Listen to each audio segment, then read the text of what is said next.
Reed Watson, and today I will be reading the true story of the Three Little Pigs.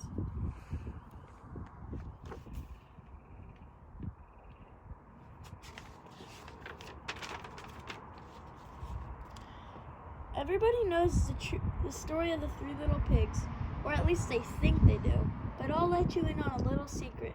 Nobody knows the real story because nobody has ever heard my side of the story. I'm the wolf, Alexander T. Wolf. You can call me Al. I don't know how this whole big bad wolf thing got started, but it's all wrong. Maybe it's because of our diet. Hey, it's not my fault wolves eat cute little animals like bunnies and sheep and pigs. It's just the way we are. If cheeseburgers were cute, folks would probably think you were big and bad too. But like I was saying, the whole big bad wolf thing is all wrong. The real story is about a sneeze and a cup of sugar. This is the real story.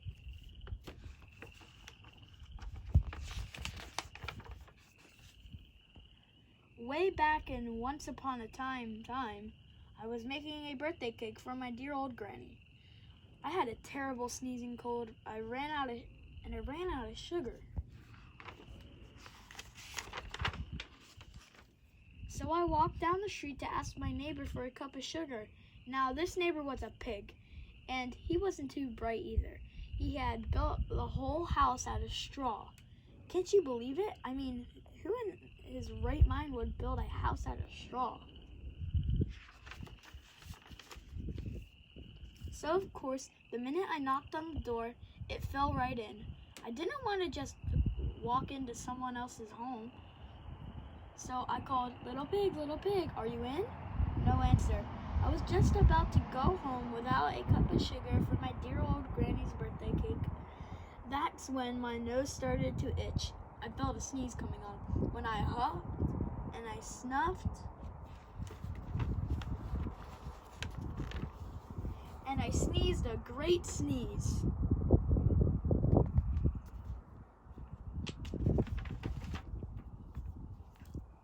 And you know what? The whole darn straw house fell down. And right in the middle of the pile of straw was the first little pig, dead as a doornail. He had been home the whole time. It seemed like a shame to leave a perfectly good ham dinner lying there in the straw, so I ate it up. Think of it as a big cheeseburger just lying there.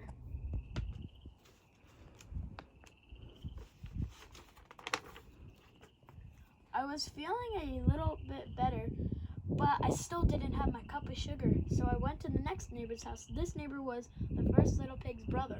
He was a little smarter, but not much. He had built the house out of sticks. I rang the bell on the stick house. Nobody answered. I called, Mr. Pig, are you in? He yelled back, go away, wolf. You can't come in. I'm shaving the hairs on my chinny chin.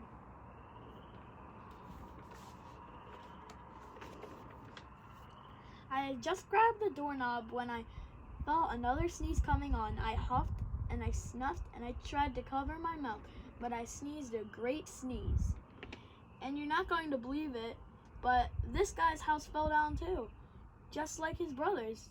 When the dust cleared, there was a second little pig, dead as a doornail, wolf's honor.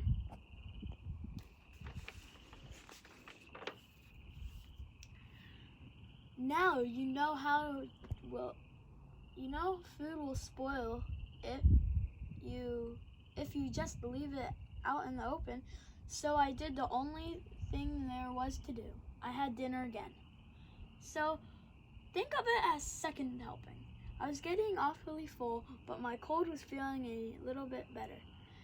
And I still didn't have that cup of sugar for my dear old granny's birthday cake. So when I went to the next house, this guy was first and second little pig's brother. He must have been the brains of the family. He had built his house out of bricks. I knocked on the brick house. No answer. I called, Mr. Pig, are you in? And do you know what the rude little porker answered? Get out of here, wolf. Don't bother me again.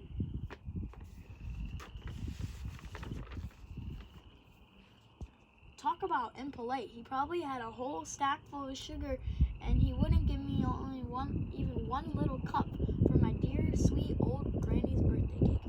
What a pig. I was just about to go home and maybe make a nice birthday card instead of a cake when I felt my cold coming on.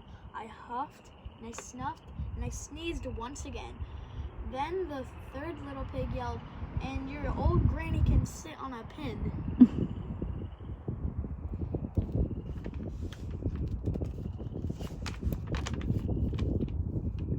Now, I'm usually a pretty calm fellow, but when somebody talks about my Grammy like that, I go a little crazy.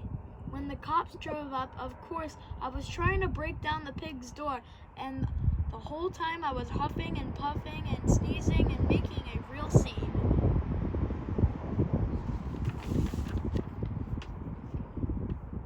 The rest, as they say, is history. The news reporters found out about the two pigs I had for dinner.